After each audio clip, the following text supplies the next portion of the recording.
ها قد تنام حلمكم من مثلكم قد حاز من دنياه حفظا للكتاب بثوا مدامع فرح.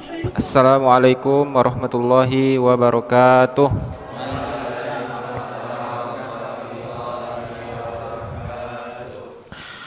Alhamdulillahi rabbil alamin wa bihi nasta'in ala umurid dunya waddin. Wassalatu wassalamu ala asyrafil anbiya'i wal mursalin sayyidina wa maulana Muhammadin wa ala alihi wa sahbihi ajmain. Rabbi shrah li sadri wa yassir li amri wahlul 'uqdatam min lisani yafqahu qawli. Rabbi zidna ilman warzuqna fahman. Amin ya rabbal alamin. Allahumma inna nas'aluka ilman nafi'an wa rizqan tayyiban wa amalan mutaqabbala wa na'udzubika min ilmin la yanfa' wa qalbin la yakhsha' wa du'ain la yustajabu laha. Alhamdulillah, pada pagi hari ini kita masih diberikan kesempatan, kesehatan dan keimanan, yang mana dengan kesempatan itu kita masih bisa bertemu dalam rangka belajar, ya, thalabul ilmi, yang mana belajar ini adalah kewajiban bagi setiap muslim dan muslimah. Thalabul ilmi faridatun ala kulli muslimin wa muslimah. Dan belajar ini diperintahkan dalam sebuah ungkapan, utlubil ilma minal mahdi ilal lahdi. Tuntutlah ilmu dimulai dari buayan sampai ke liang lahat. Artinya tidak ada kata berhenti dalam menuntut ilmu. Seperti yang kita ketahui bahwasanya perintah yang pertama kali atau ayat yang pertama kali turun kepada baginda Rasulullah yaitu surat Al-Alaq ayat 1 sampai 5. Iqra bismi rabbikal ladzi khalaq khalaqal insana min 'alaq iqra wa rabbukal akram allazi 'allama bil qalam 'allamal insana ma lam ya'lam. Apa arti iqra? Bacalah. Apakah cukup hanya membaca? Pahami, apa lagi? Apa arti iqra? Secara bahasa iqra emang artinya bacalah. Tetapi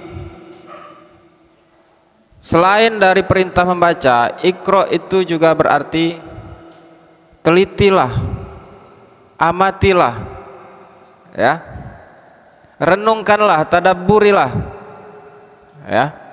Semuanya itu masuk dalam makna iqra. Apa yang harus kita baca? Apakah semua ilmu itu wajib kita baca? Wajib? Tidak. Banyak yang mengira bahwasanya agama Islam ini hanya mengurus ibadah saja, ya. Islam itu artinya sholat, puasa, zakat, haji, itu saja. Politik nggak boleh, ngurus negara nggak boleh, ngurus pemerintahan nggak boleh, ya.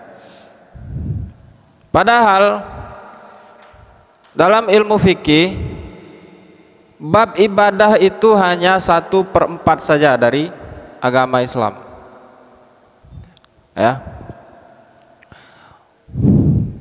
Kalian mungkin dalam pelajaran fikih yang dari MTS mungkin dulu pernah belajar tentang sholat, zakat, puasa, haji.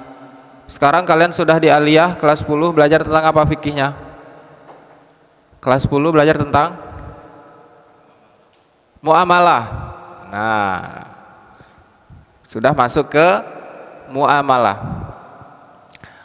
Kalau fikih itu mengurus ibadah, ibadah itu artinya hubungan kita, hablun minallah, hubungan kita dengan Allah, itu hanya 1/4 saja.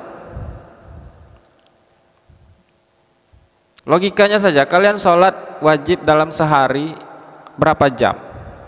5 waktu itu berapa jam kalian habiskan untuk sholat? 1 kali sholat berapa menit? 5 menit cuma. Kali 5, 25 menit. Sedangkan jatah kalian sehari berapa? 24 jam dikurang 25 menit, sisanya 23 jam 35 menit. Ya. Itu kalian gunakan untuk apa? Bermain-main. La'ibun walahwun. Emang Quran itu udah bilang, manusia itu, bahkan dunia ini adalah la'ibun walahwun, tempat bermain dan bersenda gurau. Banyak itu dalam ayat Quran. Nah, yang selain ibadah banyak lagi yang, kalau ibadah tadi cuma 1/4, terus 3/4-nya apa? Di situ disebut dengan muamalah. Ya.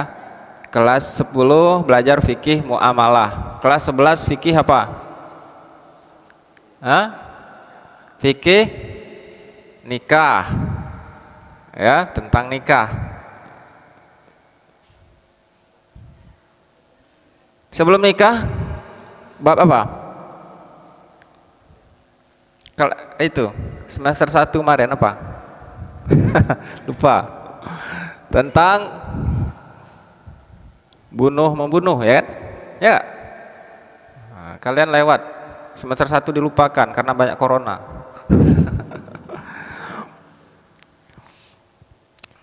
Jadi ada ibadah muamalah. Yang ketiga itu jinayah. Jinayah itu tentang hubungan kejahatan antar sama manusia. Ada manusia itu yang berbuat bunuh membunuh, curi mencuri, berzina, ya kan? Minum khamar, itu masuk dalam bab jinayah. Kemudian di semester 2 kelas 11 nanti ada bab nikah. Ya. Nikah, di situ ada nikah, ada tolak, ya. Ada rujuk, semuanya dibahas. Kemudian ada salah satu lagi yaitu bab jihad, dan itu sudah dihapus, ya, dihapus dari kurikulum fikih kita. Tadi di awal kita membahas tentang ayat yang pertama kali turun, yaitu surat Al-Alaq, yaitu perintah menuntut ilmu, ya. Ilmu itu sangat urgen atau sangat penting. Bahkan ilmu itu diprioritaskan atau diutamakan daripada amal. Kalian kalau mau sholat langsung sholat atau belajar dulu? Belajar dulu, ilmunya dulu, ya kan? Kalian beli HP baru, apakah langsung kalian buka, kalian main? Lihat speknya dulu, tahu dulu, ya, RAM-nya berapa, cara makainya gimana, kameranya berapa, ya kan? Itu semuanya harus diawali dari ilmu. Bahkan ilmu itu dikatakan oleh sebagian ulama lebih penting daripada amal. Karena kalau orang yang beramal tanpa ilmu itu akan sesat nantinya. Tapi juga sebaliknya, ilmu tanpa amal itu juga sia-sia. Ya, seperti pohon yang tidak berbuah. Dalam Quran surat Muhammad, Allah Subhanahu wa taala berfirman, "Fa'lam annahu la ilaha illallah wastaghfir li dzambik." Fa'lam, berilmulah dulu, ya. ketahuilah. Apa yang harus kita ketahui? Yang pertama kali, annahu la ilaha illallah, bahwasanya tiada Tuhan selain Allah. Itu adalah puncak dari segala ilmu. Percuma menjadi orang pintar sedunia tapi tidak mengakui bahwasanya tiada Tuhan selain Allah. Nah, ada ternyata yang lebih penting dari ilmu. Apa itu? Adab. Ya. Tadi kita menganggap ilmu itu adalah segalanya, lebih penting. Ternyata ada yang lebih penting lagi dari ilmu, yaitu adab. Bahkan para sahabat sebelum mereka belajar ilmu kepada Rasulullah, mereka lebih dahulu mempelajari adab. Banyak sekali, ya. Pertama, adab kepada Allah, ada adab kepada Rasulullah, ya. Baru kita mempelajari adab-adab yang lain.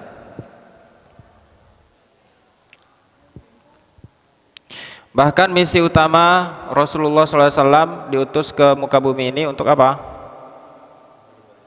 Menyempurnakan akhlak. Akhlak atau adab itu sama, ya.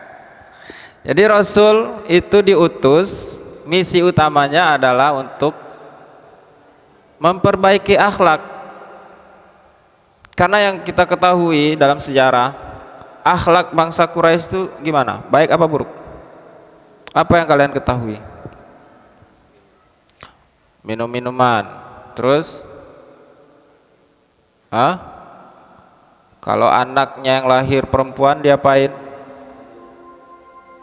Dikubur hidup-hidup. Mungkin dia nggak tega mau bunuh, akhirnya dikubur hidup-hidup. Itu baik akhlak itu? Enggak. Kemudian dalam budaya Arab juga, kalau orang tua atau bapaknya meninggal, ibunya itu bisa diwariskan ke anaknya. Diwariskan. Bagus nggak adab itu? Enggak. Ya. Makanya misi utama Rasul diutus adalah untuk memperbaiki akhlak yang buruk itu. Namun secara umum tugas para nabi, semua nabi ya, walaqad ba'atsna fi kulli ummatin rasulan an ya'budullaha wajtanibut taghut, dan telah diutus setiap kaum beberapa nabi, tujuannya apa? Untuk menyembah Allah dan menghindari taghut. Taghut itu adalah segala sesuatu yang disembah selain Allah. Nah, menyembah Allah ini adalah adab yang tertinggi, dan itu merupakan misi utama manusia. Misi utama manusia itu hanya dua. Yang pertama apa? Ibadah. Yang kedua khalifah. Ya. Kalian dilahirkan, kita semua dilahirkan, itu cuma dua misinya, ya, yaitu menyembah Allah, kemudian memakmurkan bumi. Dan kedua-duanya ini butuh ilmu. Ibadah itu butuh ilmu, kita mengatur bumi ini butuh ilmu. Mungkin kalian pernah dengar cerita dua orang di zaman dulu, yang satu sholat, yang satu tidur. Kemudian setan lebih takut kepada yang tidur. Kenapa alasannya? Yang sholat itu setan gak takut, malah takut sama yang lagi tidur. Ternyata yang lagi tidur itu adalah seorang yang berilmu atau ulama, sedangkan orang yang sholat itu cuma ahli ibadah, tidak berilmu.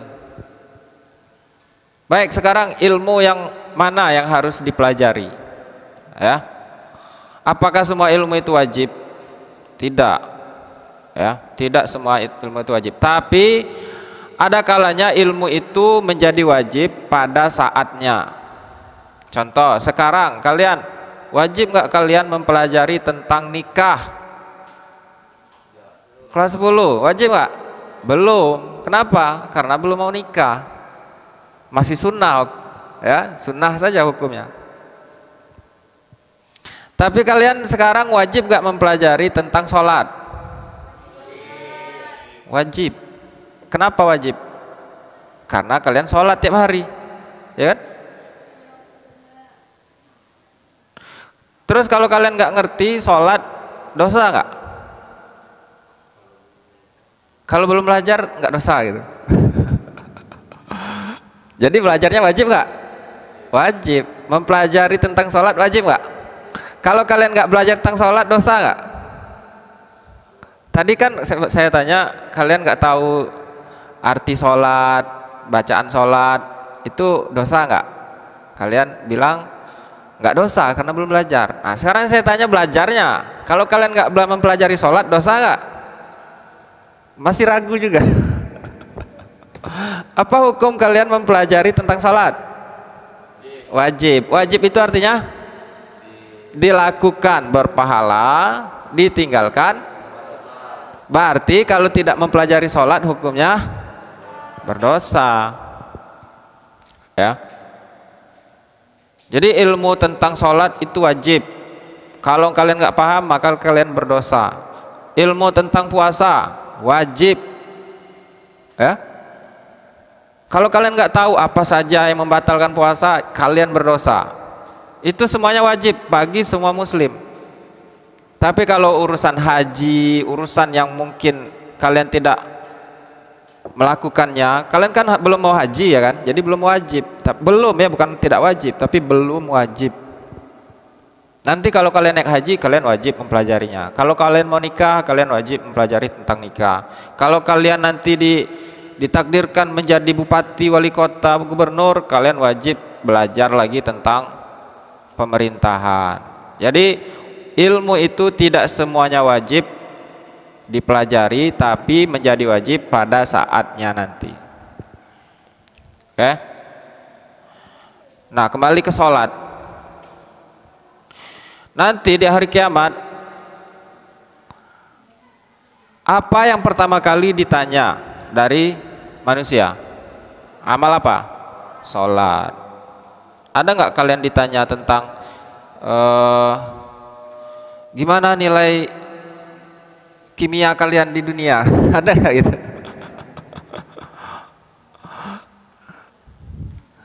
Yang ditanya perbuatan atau amal yang pertama kali ditanya hari kiamat adalah sholat. Dan sholat ini nanti menjadi standar, ya. Apabila sholatnya itu baik, maka baiklah seluruh amalan yang lain. Ikut, ya. Apabila sholatnya tidak baik atau kurang atau banyak bolongnya atau banyak tidak khusyuknya, maka amal lain juga. Jadi standar ya sholat ini. Coba Bapak tanya, kalian sudah hafal atau ngerti semua nggak apa yang kalian baca dalam sholat? Sudah? Rabbighfirli artinya apa? Ya Tuhan Allah, ya Tuhanku. Terus warhamni wajburni, apa artinya? Warfa'ni warzukni wahdini wa'afini. Hafal semua, cuman paham nggak yang dibaca itu? Nggak paham. Nah ini belum terlambat ya, belum terlambat kalau kalian ingin mempelajarinya. Banyak di antara orang tua kita, tetangga, keluarga kita udah berpuluh-puluh tahun melaksanakan sholat tapi nggak paham apa yang dibaca, ya, nggak tahu ngapain, pokoknya gerak aja tiap hari, maaf tunggang tunggit tiap hari tapi nggak tahu apa yang dilakukan, nggak paham. Rugi nggak? Rugi. Nah, Kalau kita berbicara tentang akhlak, sholat ini merupakan standar. Ya, sholat ini merupakan standar dari kebaikan akhlak. Nabi kita Nabi Muhammad itu gelarnya apa? Wa innaka la'ala khuluqin azim. Akhlak Nabi itu adalah akhlak yang paling baik. Apa rahasianya kok Nabi bisa mendapatkan akhlak terbaik? Ada yang mengatakan karena Nabi banyak sholat. Saking banyaknya sholat, kakinya sampai bengkak. Kenapa kakinya bengkak? Gerakan apa yang paling lama sebaiknya dilakukan? Yang paling baik dari gerakan sholat itu apanya? Sujud. Sujud yang paling baik. Kenapa kok Nabi bengkaknya kaki bukan kepala? Kalau banyak sujud yang bengkak apa? Kepala. Ternyata yang bengkak apanya? Berarti banyak berdiri. Sholat itu, gerakan sholat itu yang paling baik untuk dilamakan itu adalah gerakan berdiri. Berdirinya yang lama ya, bukan sujudnya. Kalau kalian sujudnya lama nanti berpotensi untuk tidur.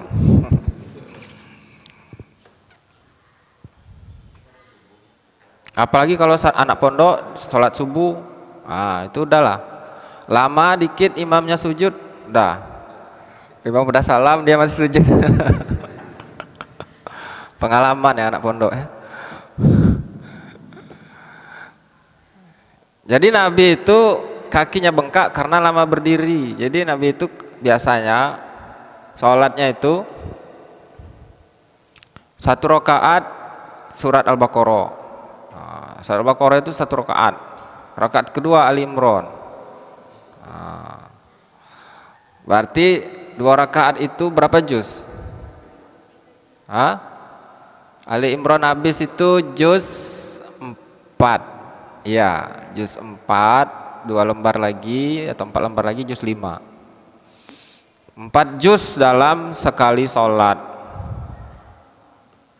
Kita bulan Ramadan kadang ada masjid yang mentargetkan 1 malam 1 juz.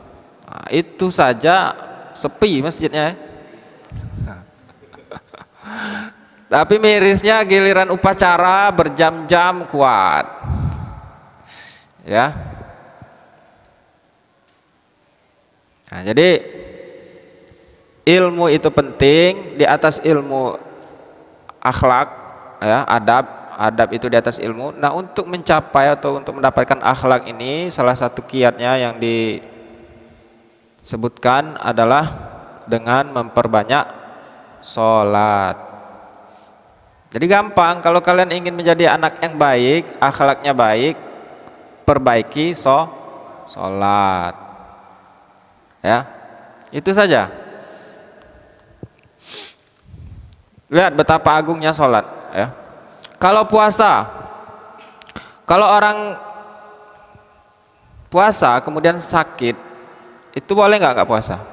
Boleh. Atau bulan Ramadan dia harus melakukan perjalanan, misalkan anak pondok liburan, ya kan, dari Palembang balik ke Riau, boleh nggak puasa? Boleh. Ya, nanti kan liburan puasa nih kalian. Ada yang jauh di sini? Paling jauh misalkan biasanya dari Bangko itu? Jangkat. Berapa kilo ke Jangkat dari sini?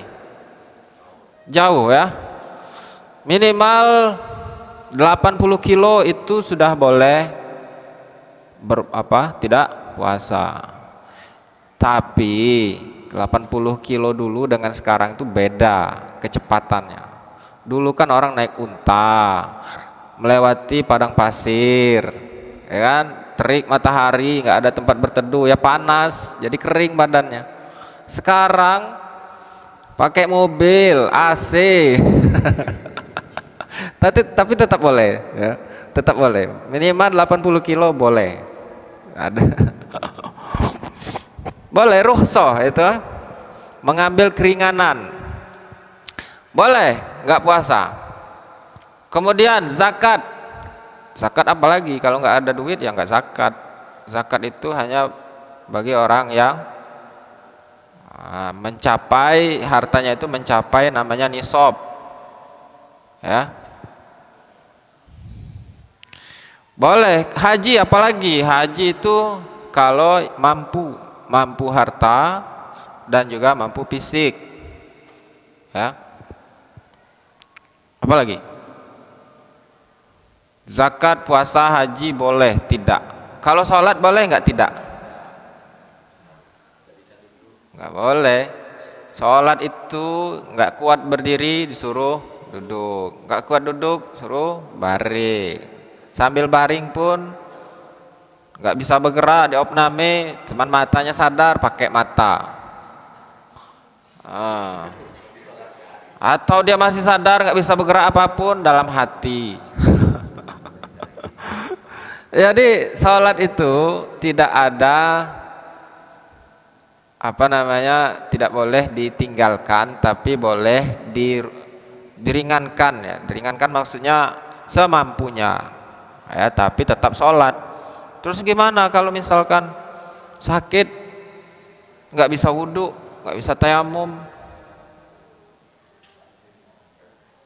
Ditayamumkan, diwudhukan gitu. Ada juga yang mengatakan tidak apa-apa, tidak wudhu, tidak tayamum, sholat aja. Penting dia suci. Suci itu artinya, nah. Tapi ya mudah-mudahan ya untuk zaman sekarang ya hambatan atau halangan itu insya Allah tidak ada, ya. Baik, jadi sholat ya intinya biar kita terlaksana misi utama kita sebagai hamba Allah, sebagai khalifah, kita harus berilmu. Sebelum ilmu kita harus beradab. Nah, adab itu didapatkan dari sholat. Baik, sebelum kita akhiri pertemuan kita kali ini, mungkin ada yang mau bertanya? Boleh. Apa saja?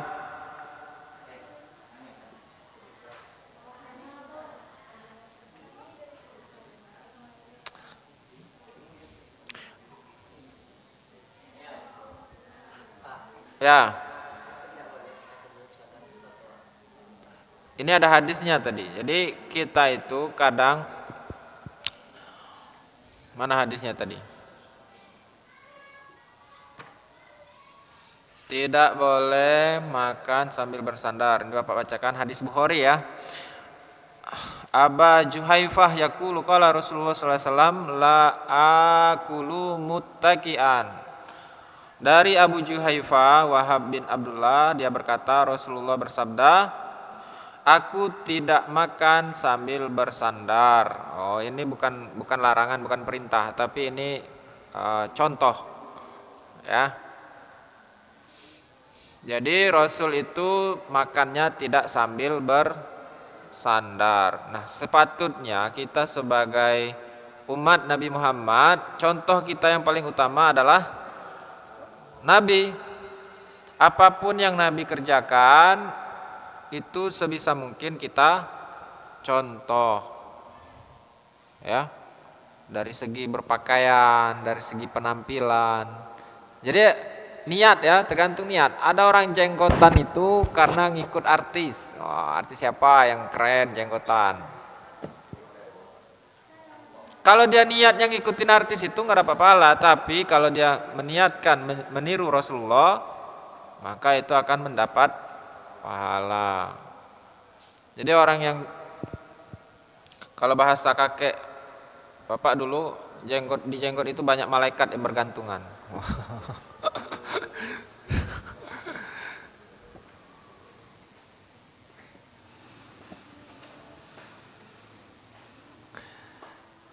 Dilarang bersandar, alasannya apa? Dikhawatirkan perutnya menjadi buncit. Di sini ya dijelaskan oleh Imam Malik Ibnu Hajar. Ibnu Hajar menyimpulkan bahwa dilarang bersandar, alasannya adalah dikhawatirkan perutnya jadi buncit.